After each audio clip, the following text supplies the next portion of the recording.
नमस्कार, मैं Rakesh Kumar. GSN GK world में आपका स्वागत है। आज हम एक ऐसे जगह पे पहुंचे हैं जहां पर मेरे साथ तीन विशिष्ट मेहमान हैं और मेहमान से ज़्यादा मैं इन्हें विद्वान समझता हूं, क्योंकि वे अपने अपने क्षेत्र के तमाम जानकारियों से आबद्ध हैं और इनकी जानकारियां आपको परीक्षा के हिसाब से, समाज में बदलाव के हिसाब से और अन्य तरह की जो चीज़ें होनी चाहिए जानकारी के हिसाब से, उसके लिए तैयार करेगी। तो मैं आज जो ज्वलंत मुद्दा है बिहार विधानसभा चुनाव 2020, उससे संबंधित जो विभिन्न आयाम है उस पर चर्चा करने जा रहा हूं। तो हमारे साथ सबसे पहले हम स्वागत कर लें, हमारे साथ पंकज जी हैं। धन्यवाद। दूसरे मेहमान के रूप में हमारे साथ हैं, खुद परिचय देंगे विकास जी। मेरा नाम विकास कुमार है, नमस्कार। और आप जैसा जानते हैं कि हमारे चैनल के सबसे जानदार मेहमान नरेंद्र पांडे जी हैं। धन्यवाद राकेश जी, आपने जो ये अरेंज किया है, हम लोगों को टाइम दिया है और ख़ास करके जो मोटिवेटर के रूप में हम लोगों की जो भूमिका दी है हम लोग तीनों की। मैं ज़्यादा समय आपका नहीं लूँगा। हमारे सामने ये डॉक्टर पंकज जी हैं और ये शिक्षक हैं पेशे से, और ये डॉक्टरेट किए हैं हिस्ट्री से, और इनकी भी बहुत बड़ी भूमिका रही है कंपटीशन की तैयारी में और परीक्षाओं में। और जो बगल में बैठे हैं, आपको इनका नाम विकास जी है और आप बहुत परिचय खुद अपना नहीं दिए, लेकिन मैं इनके बारे में बताता हूँ। ये विकास जी हैं, फिजिक्स के अच्छे जानकार रहे, और बाकी जो मुद्दा है वो उस मुद्दे पर बढ़ेंगे हमारे राकेश जी। धन्यवाद। सबसे पहले हम डॉक्टर पंकज जी से जानेंगे कि जो बिहार विधानसभा चुनाव है उसमें इस बार मुद्दे क्या होंगे। ऐसे तो सामान्य रूप से मुद्दे भटक जाते हैं, जो भला होने वाली चीज़ है उस पे मुद्दे नहीं बन पाते हैं। तो इस बार का मुद्दा क्या होना चाहिए और ऐसे सामान्य रूप से मुद्दे क्या बनते हैं, अब डॉक्टर पंकज बताएंगे। मैं इसके बारे में कहना चाहता हूँ कि हमारे बिहार में चुनाव का जो दशा दिशा, यहाँ जो पॉलिटिशियन हमारे ये पूरा जातिवाद की ओर केंद्र कर देते हैं। लेकिन होना क्या चाहिए, होना क्या, विकास के सारे आयाम में हम कहाँ पहुँचे हैं, हमारा बिहार कितना अग्रणी हुआ है, इसको हमको देखना है। जैसे एजुकेशन में हमने क्या प्राप्त किया, शिक्षा हमारा कहाँ जा रही है। यहाँ के शिक्षक आए दिन सड़क पे आंदोलन करते हैं, आखिर कौन सी वजह है, क्या उनको कमी है कि वो सड़क पे आ जाते हैं, वो हड़ताल करने को बाध्य होते हैं, सरकार से अपनी बात कहते हैं। ये सब जो शिक्षा संबंधी मेरे समझ से जो सुधार होना चाहिए, जो पहला सुधार वो शिक्षा में होना चाहिए कि योग्य शिक्षक उनको अच्छे वेतनमान पे बहाली हो। कि जो बच्चे गांव में हैं जिनका कोई संसाधन नहीं है, वो सरकारी विद्यालय में पढ़ते हैं और उनको पठन पाठन पढ़ाने के लिए हमारे सरकारी शिक्षक ही हैं। तो उनको हम आर्थिक रूप से समृद्ध करेंगे, तभी बिहार के विकास की नई गाथा लिखी जाएगी। पंकज जी, मैं जानना चाहता हूं कि इस बार जो बिहार विधानसभा के चुनाव हैं उसमें आपकी नज़र में 5 मुख्य मुद्दे क्या बनने चाहिए। मेरा मानना है कि सबसे प्रमुख यहाँ शिक्षा में सुधार होना चाहिए। दूसरा हेल्थ जो है, आम जनता हमारा जो है से सबसे ज़्यादा इम्पोर्टेंट है कि हेल्थ की सुविधा हम उसको कैसे एकदम जो सुदूरवर्ती क्षेत्र में रहता है उस तक कैसे पहुँचाए।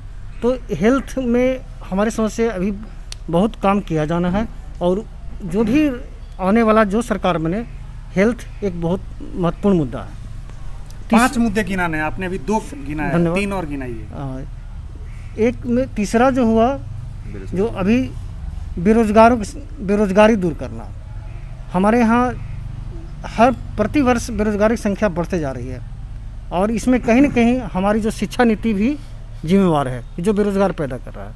3 मुद्दे। चौथा जो है, जो किसानों का मुद्दा है, इसको हमेशा ज्वलंत रहता है। सबसे ज्वलंत मुद्दा किसानों का है।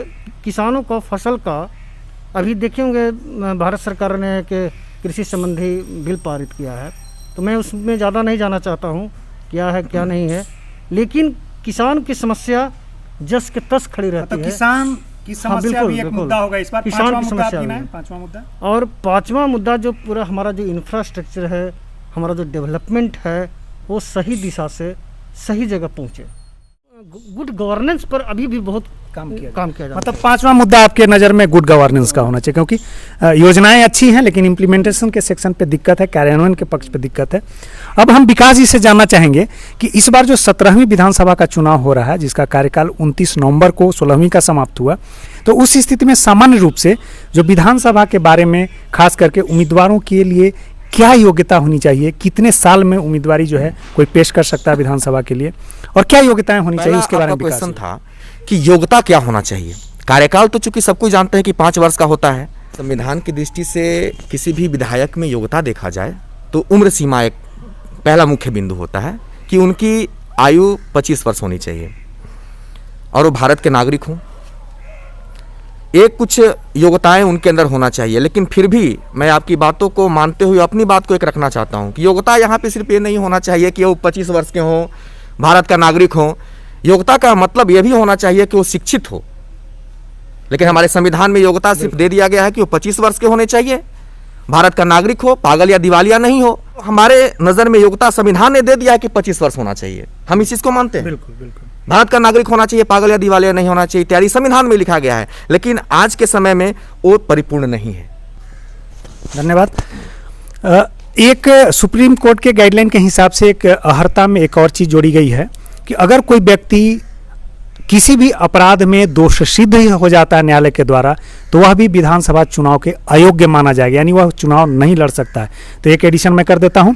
अब मैं डी एन शेषन साहब के चुनाव आयुक्त बनने के बाद से चुनाव आयोग की भूमिका बिल्कुल महत्वपूर्ण हुई। अब बच्चा भी जानने लगे चुनाव का मायने क्या है, चुनाव में आम लोगों से लेकर के जो निचला तबका है समाज का, उसकी भी भागीदारी बढ़ी है। तो आप बताएं कि चुनाव आयोग 50 के दशक में, यानी पहली चुनाव 1952 वाला, और फिर टीएन सेशन के समय में जो अंतर आपने महसूस किया, आप उसको दर्शकों के सामने रखें। देखिए राकेश जी, ऐसा है कि चुनाव आयोग एक संवैधानिक बॉडी है और हम समझते हैं कि जिसका उल्लेख धारा संविधान के अनुच्छेद 324 में है। पहले चुनाव आयोग आज़ादी के बाद जब चुनाव होते थे तो एक सदस्यीय था, एकल था, और उसमें चुनाव आयोग की तो भूमिका शुरू से रही। भारत दुनिया का सबसे बड़ा डेमोक्रेसी है, सबसे पहले जानना होगा। India is the largest democracy of the world because China सबसे ज़्यादा आबादी वाला देश है, बट वहाँ डेमोक्रेसी नहीं है। वो अगर डेमोक्रेसी है, डेमोक्रेसी हर संस्थान में है, तो फिर उन सब चीज़ों को बात सुनना होगा आपको। तो इसलिए, और इतने बड़े डेमोक्रेटिक कंट्री को, खासकर अभी आप बिहार की बात कर रहे हैं जहाँ करीब 10 करोड़ से ऊपर आबादी है बिहार की, और इसकी जो सघनता है, मतलब पॉपुलेशन डेंसिटी है, वो पूरे देश में 1 to 3 में है डेंसिटी, जहाँ 6.5 करोड़ के आसपास वोटर हैं। अब उसको सामना करना है और फिर फ्री एंड फेयर पोल कराना है, तो this is a great challenge before the election commission. तो 50 के बाद क्या हुई कि लोगों को उतना राइट मालूम नहीं था, लोगों के पास पता नहीं, उतनी शिक्षा नहीं थी, तो वोट की लूट होती थी। बैलेट पेपर पर वोट होता था, लोग वोट को लूट लिया करते थे।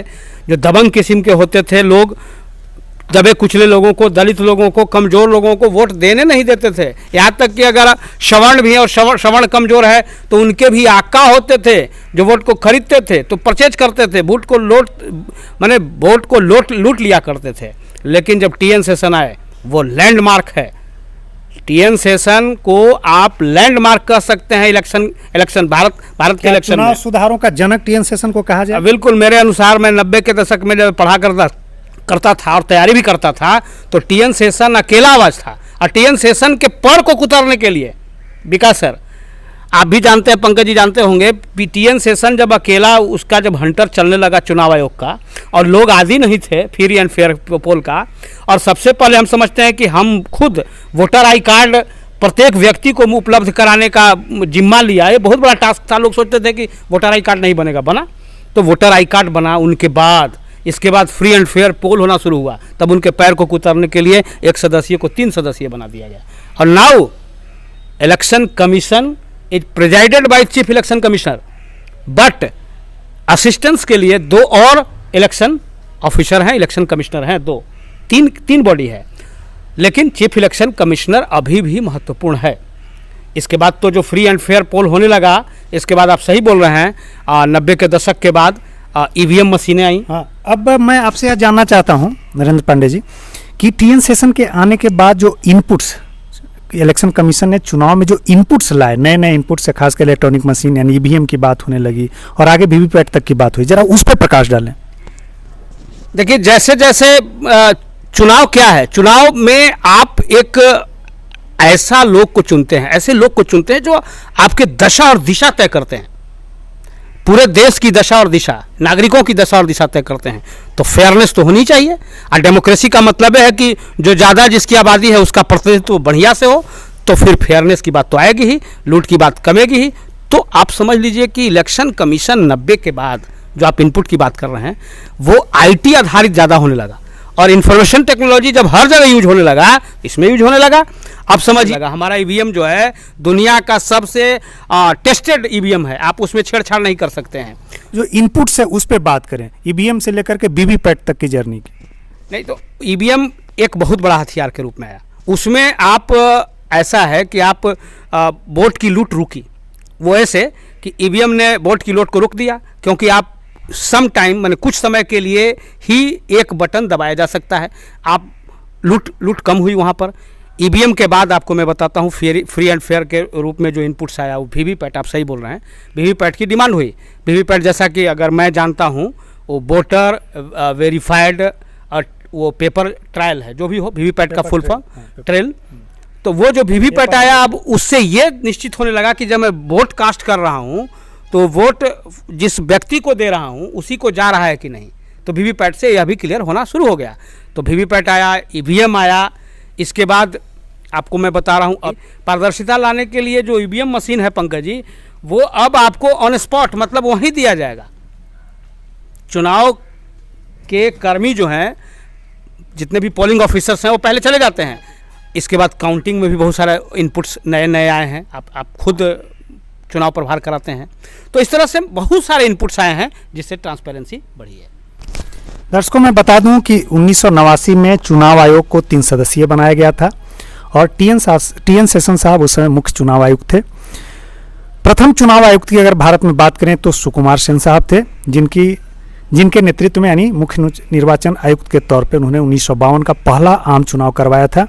इसके बाद से 3 सदस्यीय हो गया 89 में, और बाद में सुप्रीम कोर्ट में भी मामला गया, लेकिन सुप्रीम कोर्ट ने कहा कि मुख्य चुनाव आयुक्त जो हैं वह प्रमुख रहेंगे, बाकी जो आयुक्त हैं 2 वो सहयोगी के तौर पर रहेंगे। वर्तमान में जो अभी मुख्य चुनाव आयुक्त हैं वह हैं सुनील अरोड़ा साहब, और उन्हीं के मार्गनिर्देशन में अभी बिहार विधानसभा चुनाव 2020 संपन्न होना है। इसके अलावा मैं बता दूं कि चुनाव आयोग की भूमिका भारत के राष्ट्रपति का चुनाव, भारत के उपराष्ट्रपति का चुनाव, लोकसभा का चुनाव, राज्यसभा का चुनाव, राज्यों के विधानसभाओं का चुनाव, और जिन राज्यों में विधानमंडल होता है वहाँ चुनाव कराने की भूमिका चुनाव आयोग की होती है। इसके अलावा संघशासित प्रदेशों में, जहाँ 2 संघशासित प्रदेश ऐसे हैं जहाँ विधानसभा एग्जिस्ट करता है, दिल्ली और पांडिचेरी, वहाँ भी चुनाव कराने का जिम्मा चुनाव आयोग को है, भारत के चुनाव आयोग को है। अब आपके मन में यह सवाल उठता होगा, तो क्या राज्यों में जो नगर पालिकाओं के चुनाव होते हैं, जो पंचायत के चुनाव होते हैं, क्या उसका भी चुनाव भारत का निर्वाचन आयोग कराता है? नहीं जनाब, इसके लिए राज्य निर्वाचन आयोग जो है चुनाव की जिम्मेवारी संभालता है। जो भी बच्चे 66वीं बीपीएससी के लिए तैयार हो रहे हैं, actually we are debating not for pleasure, we are debating for competitive exams, और we are sitting here as a promoter और मोटिवेटर। तो संविधान से जब भी सवाल आप तैयार करें, वो एक्चुअली हम लोगों का जो भी ये कार्यक्रम होगा और बीच बीच में भी आएगा तो आपको मोटिवेटर के रूप में ही रहेगा, और अगले बार से और लोग तैयार होकर भिन्न भिन्न टॉपिक्स पे बोलेंगे। तो एक्चुअली देखिए, मेरा मानना यह है कि संविधान से अगर आपको सवाल गलत होता है, जो भी 10-12 सवाल आता है, तो आप क्राइम करते हैं, क्योंकि संविधान बहुत सीमित मात्रा में जो भी भाग और अनुच्छेद है और उसको आपको तैयार करना है, खास करके जो करंट टॉपिक को टच करते हुए। जैसा कि इन्होंने बताया कि बिहार विधानसभा में पिछला बार दलीय स्थिति क्या थी, अगर पूछ लेगा सिंगल लार्जेस्ट पार्टी कौन था, वर्तमान में कितना था, चुनाव आयोग में न्यूनतम आयु सीमा क्या है, वोटर की आयु सीमा 18 साल कैवा संविधान संशोधन में किया गया, राजीव गांधी के समय में हम समझते हैं 61वें संविधान संशोधन। तो इन सब चीज़ों पर फोकस करें।